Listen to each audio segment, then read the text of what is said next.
राज्याचे उपमुख्यमंत्री अजित पवार यांचा विमान अपघातात दुर्दैवी मृत्यू झाला। महाराष्ट्र राज्याच्या राजकारणातील एक परखड व्यक्तिमत्व हरवले।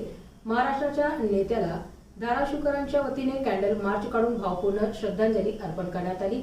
या कॅन्डल मार्चला छत्रपती संभाजी महाराज चौक येथून सुरुवात करून संत गाडगेबाबा चौक, संविधान निर्माते डॉक्टर बाबासाहेब आंबेडकर यांचा पुतळा व छत्रपती शिवाजी महाराज यांच्या पुतळ्यासमोर कॅन्डल मार्चचा समारोप करण्यात आला।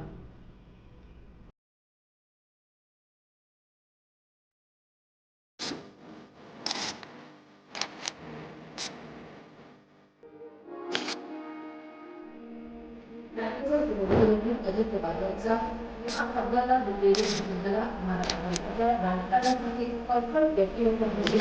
महाराष्ट्राच्या धाराशिवकरांच्या वतीने